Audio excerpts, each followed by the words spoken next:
Bangla tutor YouTube চ্যানেলে তোমাদের সকলকে স্বাগত জানাই। আজকে আবার একটি নতুন ভিডিও নিয়ে তোমাদের সাথে হাজির হয়েছি। তোমরা যারা দ্বাদশ শ্রেণীর ছাত্রছাত্রী রয়েছো, তোমাদের বাংলা বিষয়ের দিগ্বিজয়ের রূপকথা বলে একটি কবিতা আছে, নবনীতা দেবসেন রচিত। এই কবিতাটা নিয়েই আজকে আমাদের ক্লাস। এই ক্লাসের মধ্যে কবিতাটির পুঙ্খানুপুঙ্খ সমস্ত বিষয় আমরা জানবো এবং লাইন ধরে ধরে কবিতাটির একদম সহজতম ব্যাখ্যা তোমাদের সামনে উপস্থাপন করব, যাতে সহজেই কবিতাটির বুঝতে তোমাদের একদম সহজ হয়ে যায়। সেরকম তোমাদের মতো করেই বোঝানো হবে। তো দেখতে থাকো। দেখো, প্রথমেই বলতে হবে যে কবিতার যে নামকরণ, নামটা দিগ্বিজয়ের রূপকথা। তাহলে দিগ্বিজয় আর রূপকথা, এই দুটো কথার মানে একটু আমাদেরকে জেনে নিতে হবে। প্রথমে আসি রূপকথা। এই কথাটার কি মানে? সংস্কৃত সাহিত্যের একটি অংশ আছে কথা বা গল্প। সেই গল্প থেকেই পরবর্তীকালে গল্প সাহিত্যের জন্ম হয়েছিল। সেই গল্প সাহিত্য কেন তৈরি হয়েছিল? সময় নির্বাহনের জন্য। যেমন তোমরা অনেকে ছোটবেলায় বা আমরাও ছোটবেলায় দেখে থাকবে যে মা, দাদু, ঠাকুমা ইত্যাদিরা, বয়োজ্যেষ্ঠ যারা আছে, তারা তোমাদের ঘুম পাড়ানোর জন্য বিভিন্ন রাজা রানী ইত্যাদির গল্প শোনাতো। এই গল্পগুলোর বাস্তবে দেখবে খুব একটা মিল তোমরা খুঁজে পাবে না, যে বাস্তবে এরকম তো কই আমরা দেখিনি, এরকম মনে হবে। এই যে গল্প, শ্রেণীর গল্প, এই শ্রেণীর গল্পগুলোকেই রূপকথার গল্প বলা হয়। অর্থাৎ রূপকথা মানে এমন এক ধরনের কথা যেখানে সেই গল্প কথকের, যিনি বলছেন, তার কাল্পনিক জগৎ সেখানে মিশে আছে। রূপকথার গল্পের চরিত্র, রূপকথার গল্পের যা বিবরণ, সেগুলোকে বাস্তবসম্মত না হতেও পারে বা বাস্তবে সেগুলোর মিল না থাকতেও পারে, অনেক ক্ষেত্রেই থাকে না। তো সেই গল্পগুলোকে রূপকথার গল্প বলা হয়। যেমন ধরে নাও, রূপকথার গল্পে তোমরা পাবে, দেখবে যে একটি রাজা বা রাজকুমার পক্ষীরাজ ঘোড়ায় চড়ে যাচ্ছে। পক্ষীরাজ ঘোড়া বলতে যেই ঘোড়ার ডানা আছে, পাখির মতো উড়তে পারে। তাহলে বাস্তব জগতে কি ঘোড়া কি পাখির মতো উড়তে পারে? পারে না। তাহলে বাস্তব জগতে সঙ্গে এর কোনো মিল নেই। তাহলে রূপকথা এই শব্দটার মানে কি? যে এমন একটি গল্প, যে গল্পের কাল্পনিক জগৎ, অর্থাৎ সেই কাল্পনিক জগতের সঙ্গে বাস্তবের কোনো মিল নাও থাকতে পারে। এবার আসি দিগ্বিজয়। এই কথাটার কি মানে? দিক বিজয় কথাটাকে ভাঙলে পাওয়া যায়। দিক বলতে আমরা যে 10টা দিক পড়েছি না, 10 দিক, 4টে দিক সাধারণত বলে, কিন্তু 10টি দিক অ্যাকচুয়ালি। তো সেই 10টি দিক নিয়ে দিক শব্দটা এসেছে। আর বিজয় কথার মানে হচ্ছে জয়লাভ করা।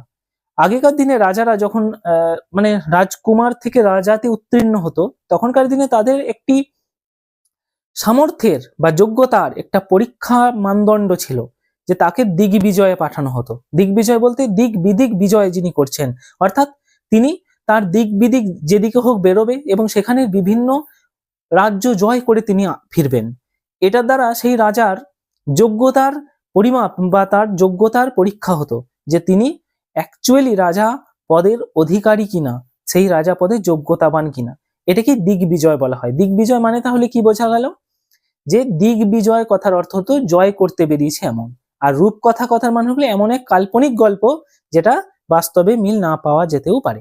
তাহলে এই সম্পূর্ণ কথাটার কি মানে হয়? দিগ্বিজয়ের রূপকথা মানে কোন একটি রূপকথা বলা হচ্ছে বা গল্প বলা হচ্ছে, যেখানে একটি রাজার বা রাজকুমারের দিগ্বিজয়ের গল্প বলা হচ্ছে। ঠিক আছে, এই কবিতার নামকরণের এটাই অর্থ দাঁড়ালো। এবার আমরা কবি পরিচিতিতে চলে যাই। এই কবিতাটির লেখিকা বা মহিলা কবি নাম নবনীতা দেবসেন। তিনি বাংলা সাহিত্যের একজন আধুনিক কবিতার অন্যতম লেখিকা ছিলেন বা অন্যতম কবি বলা যেতে পারে। অন্যতম কবি। জন্ম কত খ্রিস্টাব্দে? 1938 খ্রিস্টাব্দে জানুয়ারি মাসে জন্ম। আর মৃত্যু 2019 খ্রিস্টাব্দে 7ই নভেম্বর সম্ভবত। কলকাতায় জন্মগ্রহণ করেছিলেন। ছোট থেকেই একটি সম্ভ্রান্ত পরিবার তিনি জন্মগ্রহণ করেছিলেন, তাই সাহিত্য চর্চার প্রতি একটি আগ্রহ বা সাহিত্য চর্চার প্রতি একটি যে মনোনিবেশ, সেটা তার প্রথম থেকেই ছিল। তিনি বেশিরভাগ ইংরেজি সাহিত্যের তিনি মানুষ ছিলেন, ইংরেজি সাহিত্য নিয়ে চর্চা করতেন, কিন্তু বাংলাতেও অনেক লেখালেখি করেছেন, অনেক কবিতা, অনেক বিশিষ্ট কাহিনী তিনি আমাদেরকে উপহার দিয়েছেন বাংলা সাহিত্য জগতে। আমাদের আরেকটা ভাইটাল জায়গা আছে, যে এই যে দিগ্বিজয়ের রূপকথা, এই যে কবিতাটা তোমরা পড়ছো, এটা কোথা থেকে নেওয়া হয়েছে, উৎস কোথায় এই কবিতাটির? দিগ্বিজয়ের রূপকথা, এই কবিতাটির উৎস 1989 খ্রিস্টাব্দে নবনীতা দেবসেনের শ্রেষ্ঠ কবিতা এরকম নামক একটি বই, কবিতার বই প্রকাশিত হয়েছিল। সেই কবিতার বই থেকেই এই দিগ্বিজয়ের রূপকথা এই কবিতাটিকে গ্রহণ করে তোমাদের সিলেবাসে পাঠ্য হিসেবে দেওয়া হয়েছে। এবার সংক্ষেপে কবিতার বিষয়বস্তুটা বলি, একদম এক লাইনে। এই কবিতাটার মধ্যে আমরা দেখতে পাবো যে কবি তিনি তার একটা কাল্পনিক জগতে বিচরণ করছেন, যেখানে তিনি কল্পনা করছেন যে তিনিই রাজপুত্র এবং তিনি এমন একটি মায়ের রাজপুত্র যিনি দুয়োরানী। দুয়োরানী কথার মানে যে এমন এক রানী যিনি অবহেলিত, যার কাছে সেরকম ধনসম্পত্তি নেই, যার কাছে টাকা পয়সা নেই, প্রতিপত্তি নেই, খুবই দুঃখিনী, খুবই গরিব, সেরকম রানীর রাজপুত্র বা পুত্র। তো তার রক্তে রাজ মানে রাজ ধর্ম যেটা সেটা রয়েছে, তাকে দিগ্বিজয়ে বেরোতে হবে। একটু আগে আমি বললাম দিগ্বিজয় কি জিনিস, যে তাকে তার যোগ্যতার সামর্থ্যের পরিচয় দিতে দিগ্বিজয়ে যেতেই হবে, কিন্তু তার কাছে কিছুই সরঞ্জাম নেই। তা সত্ত্বেও তিনি কিভাবে দিগ্বিজয়ে যাবেন এবং কিভাবে সেই দিগ্বিজয় হবে সেই নিয়েই কবিতাটা। এই কবিতাটি একটি রূপক ধর্মী কবিতা, যেখানে কতগুলো রূপকের মাধ্যমে একটি সমাজের সুন্দর চিত্রকে তুলে ধরা হয়েছে। সুন্দর চিত্র বলতে একটি কল্পনার আশ্রয় নেওয়া হয়েছে, কিন্তু রূপকের মাধ্যমে একটি বাস্তব জগৎকে এখানে ফুটিয়ে তোলা হয়েছে। সেই জন্যই এই কবিতার নাম দেওয়া হয়েছে দিগ্বিজয়ের রূপকথা। তো আর দেরি না করে এবার আমরা টেক্সটে চলে যাই, তারপর সমস্ত কবিতাটি লাইন ধরে তোমরা অবশ্যই দেখে নেবে। এতদূর যদি দেখেছো অবশ্যই চ্যানেলকে সাবস্ক্রাইব করবে, এই ধরনের আরো অনেক ভিডিও আমাদের চ্যানেলে থাকে। আর ভিডিওটি ভালো লাগলে অবশ্যই লাইক কিন্তু করবে। দিগ্বিজয়ের রূপকথা নবনীতা দেবসেন রচিত একটি অত্যন্ত প্রাসঙ্গিক কবিতা এবং অত্যন্ত একটি উচ্চ মানের কবিতা। এই কবিতার প্রারম্ভিক যে বিষয়বস্তুগুলো ছিল, অর্থাৎ পরিচিতি ইত্যাদি সে বিষয়গুলো, সেগুলো নিয়ে আমরা আগের অংশে আলোচনা করলাম।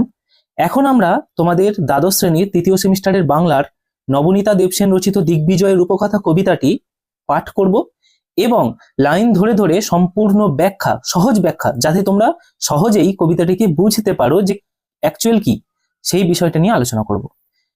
প্রথমেই বলে রাখি, তোমাদের যদি ভিডিওটি ভালো লেগে থাকে অবশ্যই সাবস্ক্রাইব করবে এবং লাইক করবে। দেখো, প্রথমেই বলা হচ্ছে, কবিতার প্রথমেই বলা হচ্ছে, রক্তে আমি রাজপুত্র, হলেনি বা দুঃখিনী জননী। এখানে কবিতার লেখিকা বা যিনি মহিলা কবি নবনীতা দেবসেন, তিনি নিজে মহিলা, কিন্তু তবুও তিনি বলছেন যে রক্তে আমি রাজপুত্র, অর্থাৎ আমি প্রকৃতপক্ষে রাজপুত্র, অর্থাৎ পুত্র নই, মেল যে ক্যারেক্টার সেটা নই, কিন্তু তবুও রক্তে, অর্থাৎ আমার মধ্যে সেই রাজপুত্র সম তেজ এবং রাজপুত্র সম যা যা বৈশিষ্ট্য থাকা উচিত রক্তে বা পূর্বপুরুষ সূত্রে আমি কিন্তু সেটাই, অর্থাৎ আমি রাজপুত্রের মতোই, আমি রাজকন্যা হলেও আমি রাজপুত্রের মতোই আমার বিচরণশীল। অর্থাৎ এখানে কবি নিজেকে রাজপুত্র বলে অভিহিত করছেন, অর্থাৎ রূপকথার গল্পে আমরা সেই একটা রাজপুত্র রাজকন্যা এসবের কাহিনী পড়ি, সেখান থেকেই এটা নেওয়া হয়েছে, যেহেতু এখানে রূপকথা এই কথাটা বলা হচ্ছে। হলেনি বা দুঃখিনী জননী, এবং লেখক বা কবি এখানে নিজে বলছেন যে আমার মা দুঃখিনী হলেনি বা, দুঃখিনী কথাটার মানে হচ্ছেন এখানে সেই সুয়োরানী দুয়োরানীর কথা বলা হচ্ছে। তোমরা একটু আগে একটু পরই পাবে কি বলা হচ্ছে, যে আমার জননী দুঃখিনী হলেনি বা, অর্থাৎ আমি সেই দুয়োরানীর পুত্র বা রাজপুত্র সম। আমার মা উপেক্ষিত, দুঃখিনী, আমার মায়ের কাছে দেওয়ার মতো সেরকম বিশেষ কিছু নেই। আমরা রাজবংশ থেকে তো বিরাজ করি, রাজ রক্ত আমাদের শরীরে তো বইছে, আমাদের সেই খাত্রসুলভ তেজ, খাত্রসুলভ সবকিছু আমাদের বিরাজ করছে, কিন্তু আমার মা অত্যন্ত দুঃখিনী, অভাবী, গরিব, আমরা আমাদের দেওয়ার মতো সেরকম বিশেষ কিছু আমাদের কাছে নেই। দিগ্বিজয়ে যেতে হবে, দিগ্বিজয় কথাটার মানে কি সেটা আমাদেরকে কিন্তু জানতে হবে। দেখো, একটু আগেই লেখক কি বললো, যে আমার মা দুঃখিনী, অর্থাৎ আমার মা দারিদ্রপূর্ণ জীবনযাপন করে, অনাড়ম্বর ভাবেই জীবনযাপন করে, অর্থাৎ কোনো সেই রাজ সুলভ চিকচাক্য আমাদের মধ্যে নেই। আমার মা খুবই দুঃখিনী এবং বঞ্চিত, যাকে দুয়োরানী বলা হয়, সেটি আমার মা। এবার লেখক এখানে কি বলছেন, যে বা লেখিকা এখানে কি বলছেন, যে দিগ্বিজয়ে যেতে হবে। দিগ্বিজয় মানে দিক বিদিক বিজয় করা বা জিতে নিয়ে আসা। আগেকার দিনে রাজাদের মধ্যে একটা মানে ব্যাপার ছিল, যে তাদেরকে তাদের শৌর্য বীর্য পরীক্ষা করার জন্য, অর্থাৎ তারা কতটা শক্তিশালী প্রভাবশালী, সেই পরিচালনা করার জন্য বা সেইটা দেখানোর জন্য দিগ্বিজয়ে বেরোতে হতো। দিগ্বিজয় মানে দিক বিদিক, অর্থাৎ রাজা বিভিন্ন দিক যেতেন এবং সেখানে বিভিন্ন রাজ্য জয় করে আনতেন। তো সেই দিগ্বিজয় কথা বলা হচ্ছে, যে দিগ্বিজয় কিন্তু যেতেই হবে, আমার মা যতই দুঃখিনী হোক। তারপরে লাইন দেখো, যে দুয়োরানী দিলেন সাজিয়ে, দুয়োরানী কেমন ভাবে সাজানো, এখানে দুয়োরানী কথাটার মানে কি? রানী মানে রাজাদের দু রকম রানী থাকতো আগেকার দিনে, অনেক রানী থাকতো, তাদের মধ্যে সুয়োরানী এবং দুয়োরানী ছিল। আমরা যেগুলো আমাদের ঠাকুমা বা আমাদের যারা একটু বয়স্ক মানুষ তাদের কাছ থেকে আমরা যদি সেই বাচ্চাদের রূপকথার গল্প শুনি, সেখানে আমরা দেখবে সুয়োরানী দুয়োরানী এই কথাগুলোর উল্লেখ পাই। সেরকমই একটা হচ্ছে দুয়োরানী। দুয়োরানী কথার মানে হচ্ছে এমন রানী যিনি রাজার মানে স্ত্রী বা রানী তো বটেন, কিন্তু তিনি সকল দিক থেকে কিন্তু বঞ্চিত, অর্থাৎ তার মধ্যে ধন প্রচুর নেই, হ্যাঁ, যে রাজ সুলভ যে চাকচিক্য সেটাও নেই, ঠিক আছে। তো তাকে দুয়োরানী বলা হয়, যিনি দুঃখী এবং যিনি অভাবী, যিনি অবহেলিত। আর সুয়োরানী কাকে বলা হয়? যিনি রাজার অত্যন্ত প্রিয় এবং তাকে রাজ সুলভ চিকচাককে রাখা হয়েছে সেটা। তারপরে দেখো কি বলা হচ্ছে, যে কবচ কুণ্ডল নেই, ধনুক তুনীর শিরস্ত্রাণ কিছুই ছিল না, শুধু আশীর্বাদী দুটি সরঞ্জাম।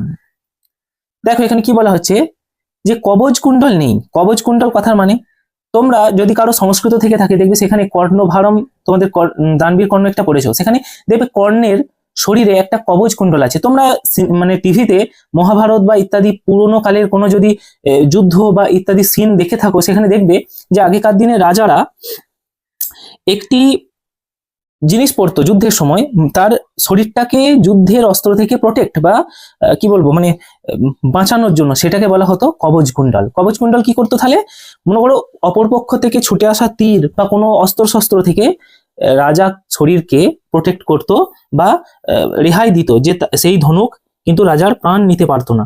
তো সেই প্রাণ না নেওয়ার জন্য কবচ কুণ্ডল। ধনুক, ধনুক কথার মানে তোমরা সকলেই জানো যে তীর চালাতে গেলে যে যন্ত্রটা লাগে সেটাকে ধনুক বলা হয়। সেই ধনুকের দ্বারা আমরা তীরকে যুদ্ধক্ষেত্রে নিপুণ মানে প্রেরণ করি।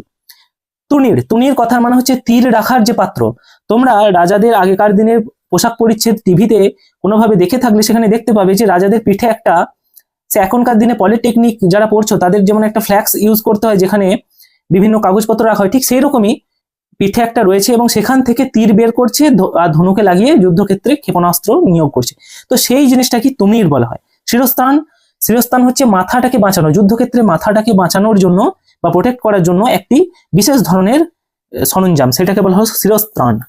এইসব কিছুই নেই।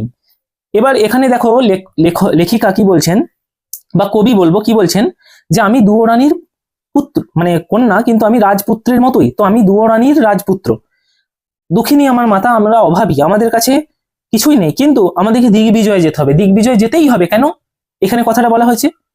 তাহলে এখানে কথাটার মানেটা কি, যে দুঃখিনী আমার জননী তবু দিগ্বিজয় কেন বেরোতে হবে? দিগ্বিজয় বেরোনোর তো প্রয়োজন নেই। এর কারণ হচ্ছে আগেকার দিনে রাজাদেরকে পরীক্ষিত হওয়ার জন্য বা রাজা সুলভ মানুষের কাছে প্রতিষ্ঠিত হওয়ার জন্য, যে হ্যাঁ রাজা রাজা হওয়ার যোগ্য, এরকম যোগ্যতা অর্জনের জন্য দিগ্বিজয়ে বেরোতেই হতো এবং বিভিন্ন রাজ্য জয় করে এনে তবেই সে প্রমাণিত হতো যে হ্যাঁ সে একজন যোগ্য রাজার যোগ্য পুত্র বা রাজপুত্র। ঠিক সেটাই বলছে যে আমাকে দিগ্বিজয় যেতে হবে, কিন্তু আমার যেহেতু দুয়োরানী মা বা আমি যেহেতু দুয়োরানীর পুত্র, সেহেতু আমার কাছে কিন্তু কিছুই নেই, যুদ্ধ করার মতো কবচ কুণ্ডল, তীর ধনুক, তীর রাখার যন্ত্র বা শিরস্ত্রাণ কিছুই নেই, শুধু আশীর্বাদী দুটি সরঞ্জাম। শুধু কি সরঞ্জাম আছে দুটি, সেটা হচ্ছে আশীর্বাদী। আশীর্বাদী বলতে আমরা দেখবে যখন কারোর এখন যে সমাজে দেখবে বিবাহ হয়, আশীর্বাদী বলে একটা পর্ব হয়, সেখানে দেখবে বিভিন্ন জন তাকে আশীর্বাদ করে এবং কিছু জিনিসপত্র তাকে দেয়, ভালোবাসা। তো সেইটাই হচ্ছে এখানে বলা হচ্ছে যে শুধু আশীর্বাদী দুটি সরঞ্জাম, অর্থাৎ ভালোবাসা আর আশীর্বাদ, এই দুটোই সরঞ্জাম। দুয়োরানীর কাছে, দুয়োরানী তো অভাবী, তো তাই দুয়োরানীর কাছে দেওয়ার মতো আর কিছুই নেই, এই দুটো জিনিসই আছে, ভালোবাসা আর আশীর্বাদ করা। আশীর্বাদ ও ভালোবাসা রাজপুত্রকে এতটাই মানসিক শক্তি প্রদান করতে পারে যে তার সাহায্যে তিনি অসাধ্যকেও সাধন করবেন, অর্থাৎ দিগ্বিজয় তিনি জয় করবেন।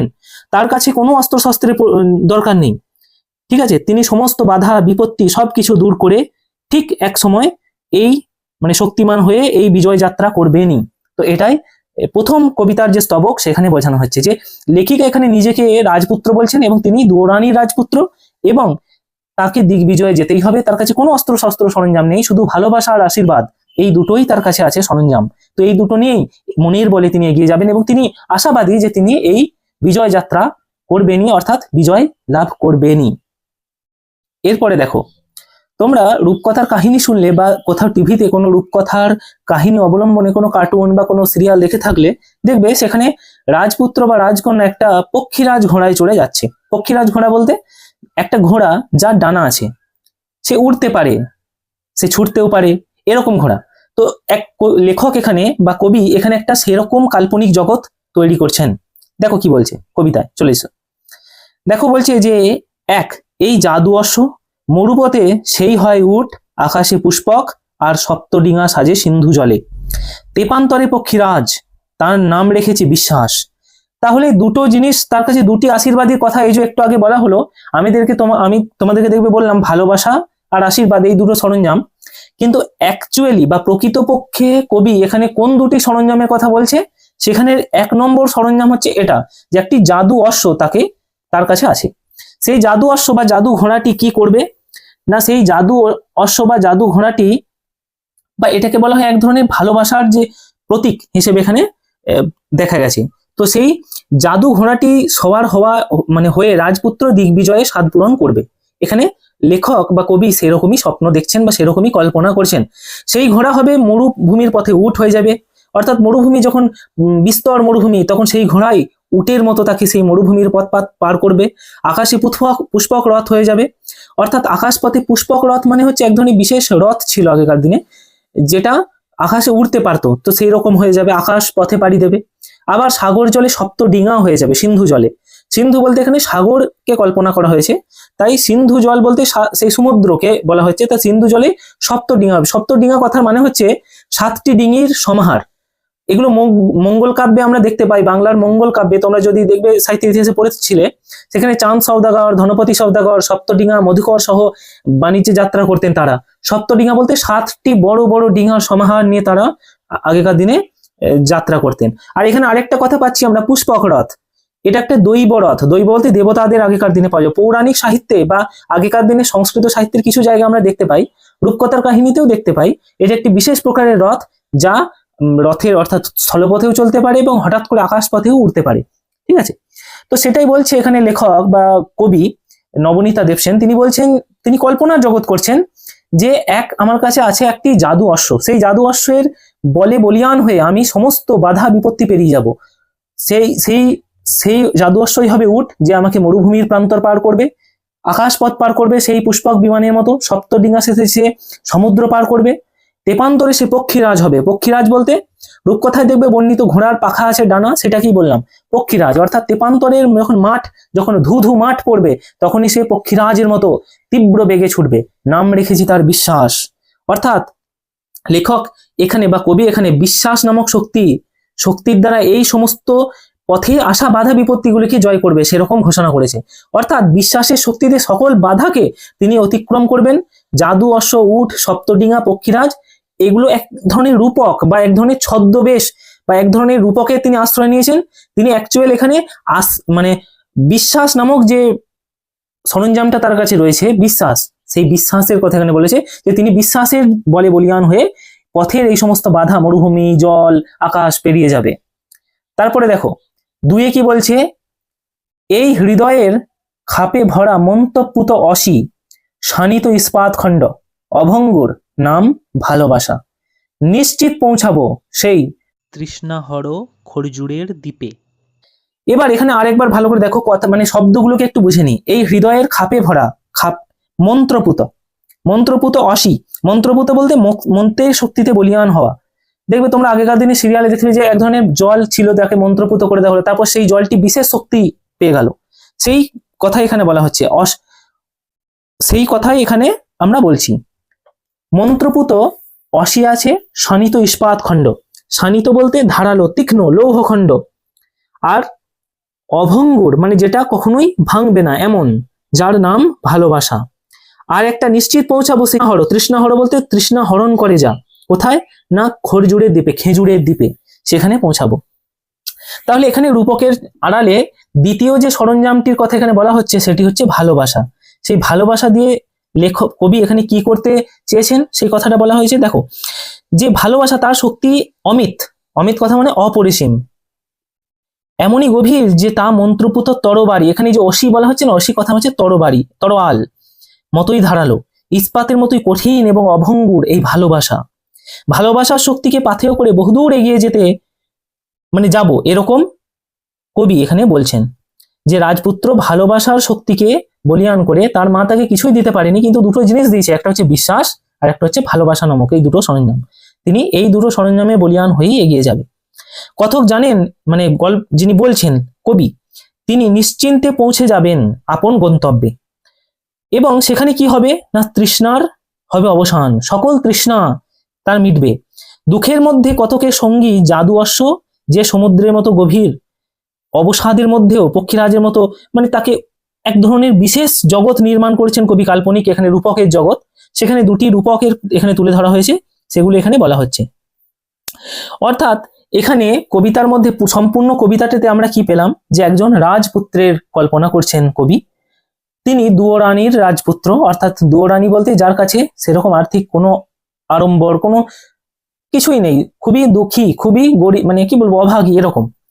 তো সেই রাজপুত্র যেহেতু সে, তাই তাকে দিগ্বিজয়ে যেতে হবে, এবং দিগ্বিজয়ে যাওয়ার জন্য তার কাছে তার মা তো তাকে কিছুই দিতে পারেনি, তো তাতেও দিগ্বিজয়ে যাওয়ার জন্য মা তাকে সাজিয়ে দিলেন। কি কি সাজিয়ে দিলেন, কি দিয়ে না, দুটো জিনিস তার কাছে আছে আশীর্বাদী স্বরূপ, তাকে তার মা দিয়েছেন। একটা হচ্ছে বিশ্বাস আর একটা হচ্ছে ভালোবাসা। এই বিশ্বাস আর ভালোবাসার দুটি শক্তিকে পাথেয় করে রাজপুত্র অবশ্যই দিগ্বিজয়ে জয়ী হবেন। কবি এরকমই আশাবাদী হয়েছেন এই কবিতায়। এই কবিতাটি একটি রূপক ধর্মী কবিতা।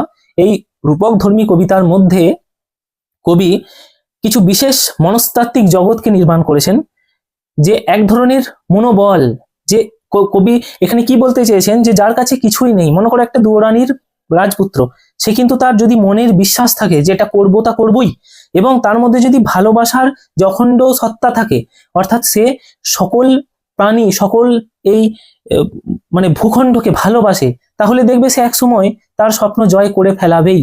তো সেই আশাবাদী বা সেই আশাবাণীকেই এখানে কবি অভিহিত করেছেন রূপকের মাধ্যমে। তো আশা করছি কবিতাটা তোমাদের ভালো লেগেছে। অবশ্যই ভিডিও লাইক করবে এবং সাবস্ক্রাইব করতে ভুলবে না।